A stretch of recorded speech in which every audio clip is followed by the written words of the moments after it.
ẹ̀yin aráalé èwo lẹ ṣe gist tèmi wọ́n ní Ashley wọ́n ní ó blast àwọn ẹ̀gbọ́n kábíyèsí ó blame wọn wípé àwọn ni wọ́n ní kó ń fẹ́ kábíyèsí ní tí ò bá ń ṣe àwọn ẹ̀gbọ́n kábíyèsí òun ò ní fẹ́ kábíyèsí. Ẹ jẹ́ ká jọ gbọ́ gist tèmi. Tó bá jẹ́ èní nígbà àkọ́kọ́ tẹ́ ń darapọ̀ mọ́ channel mi, mo dúpẹ́ lọ́wọ́ yín ẹ̀yin èèyàn. Ẹ share, ẹ like, ẹ subscribe. Ọlọ́run á wà pẹ̀lú yín. Ẹ tẹ subscribe button, ẹ dẹ̀ tẹ notification bell so that tí n bá ti post any gist ẹ máa rí i. Èmi ọmọ yín Máṣọlá, mo máa ń sọ Yorùbá lórí channel mi. Mo dẹ̀ máa ń sọ̀rọ̀ nípa celebrity gist and royal gist. Please share this video, like and subscribe.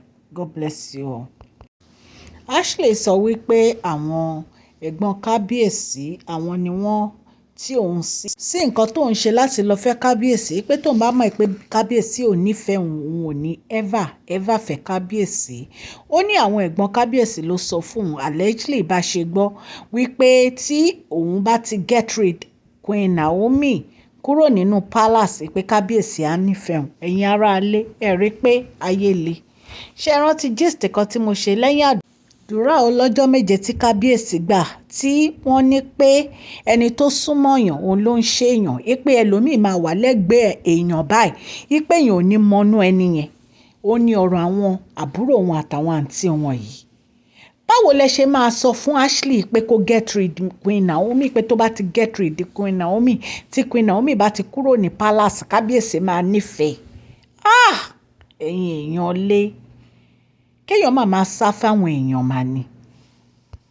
Ashley pariwo síta ó ní loneliness ti fẹ́ pa òun, wípé òun ò ní happiness pẹ̀lú gbogbo nǹkan tí kábíyèsí ń ṣe, pé kábíyèsí ò fìfẹ́ hàn òun mọ́, wípé àwọn ẹ̀gbọ́n kábíyèsí àwọn náà betray òun, àwọn ni wọ́n fa ogbó wàhálà nǹkan tó ṣẹlẹ̀ yìí tóun fi lọ fẹ́ kábíyèsí, wípé tó bá mọ̀ pé kábíyèsí ò nífẹ̀ẹ́ òun kí lòun fẹ́ kábíyèsí fún. Ó ní bóun ṣe ń show love sí kábíyèsí ó ní ṣe ni kábíyèsí ń go after Queen Naomi ó ní wọn ráyè ti tòun.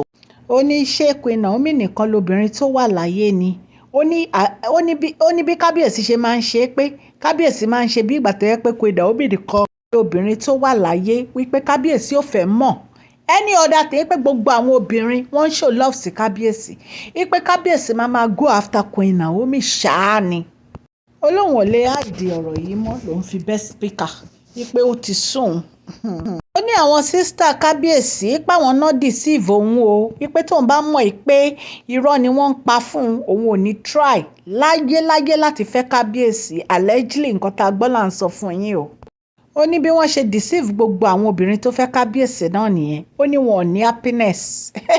Ó ní bí gbogbo àwọn sísítà kábíyèsí bí wọ́n ṣe ń gba owó lọ́wọ́ àwọn obìnrin yìí ní tí wọ́n á máa fẹ́ wọn fún kábíyèsí, pé kábíyèsí ò nífẹ̀ẹ́ kankan nínú wọn, wípé màmá òun gan Ashley ló ń sọ gbogbo yìí allegedly o, wípé màmá òun gan regret pé òun fẹ́ kábíyèsí, pé màmá òun ní kí ló dé tí wọ́n ń treat òun báyìí. Ó lóun ò rí nǹkan kan nínú marriage yìí, ó ló ti sùn pátápátá.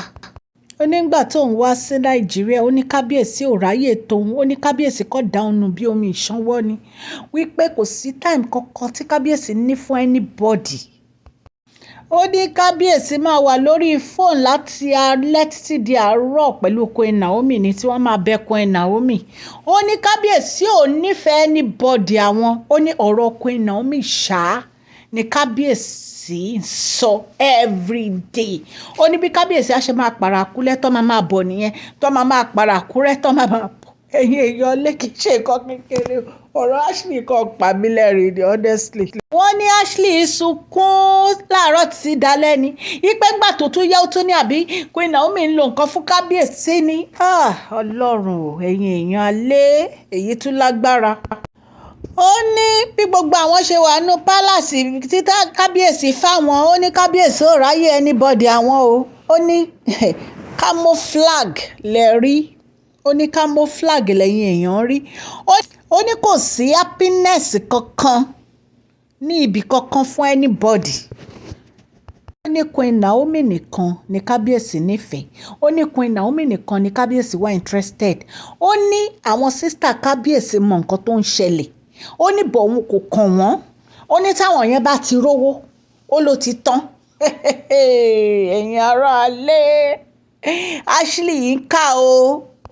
Ashley lòun ti wà táyàdó, ó láwọn sísítà kábíyèsí ló ń blame o, ó láwọn náà tíùn sí wàhálà o, ó láwọn tó náà tíùn sí ìdààmú o, ó ní tóun bá ti mọ̀ wọ́n á ti jókòó ara òun jẹ́jẹ́, òun ò ní tójú bọ àfi kábíyèsí láti fẹ́ kábíyèsí o. Wọ́n ní bí Ashley ṣe pariwo nìyẹn o, tó ní pé tó ń fún àwọn sísítà kábíyèsí ní ìdààmú, tó ń blame wọn pé àwọn náà tíùn bọ wàhálà ààfin kábíyèsí, àwọn ni wọ́n jẹ́ kójú orí rẹ́dẹ̀rẹ́dẹ́. Wọ́n ní gbàgbọ́sì yẹn, wọ́n ní kì í ṣe kékeré. ẹ̀yin èèyàn lé gist tá a gbọ́ nìyẹn, ṣùgbọ́n mi ì fẹ́ sọ̀rọ̀ sí Ashley lẹ́nu, spirit mi ò sọ̀rọ̀ sí Ashley, ṣùgbọ́n nǹkan tí mo fẹ́ kẹ́ ẹ mọ̀ ẹ̀yin èèyàn lé, nǹkan tí ò bá ti ń ṣe tèèyàn bó pẹ́ bó yá ẹni yẹn màmá rí pé kì í ṣe tòun. Ashley tó bá ń gbọ́ mi, wake up, wake up, mi ò ní sọ jù yẹn lọ, wake up. Tó bá ti wake up ó ti tán. Tó bá jẹ́ pé òun sùn òun slumber, my sister make you wake up. Ìwọ náà ti sọ ọ̀rọ̀ tó fẹ́ nu ara ẹ sọ náà ni pé àwọn sister kábíyèsí náà ní pé tó bá ti Queen Naomi bá ti kúrò nínú palace kábíyèsí á nífẹ̀ẹ́. Ṣé kábíyèsí wá nífẹ̀ẹ́? So my sister make you wake up. Mi ní sọ jù yẹn lọ, ẹ̀yin èèyàn lé ọ̀rọ̀ lẹ gbọ́ yẹn, àlẹ́jì ni gbogbo nǹkan tí mo sọ fún yín o, bá a ṣe gbọ́ la ní ká wá sọ fún yín. Ọlọ́run Elédùmarè á wà pẹ̀lú wa o. Ọ̀sẹ̀ yìí ọ̀sẹ̀ ayọ̀ ló máa jẹ́ fún wa.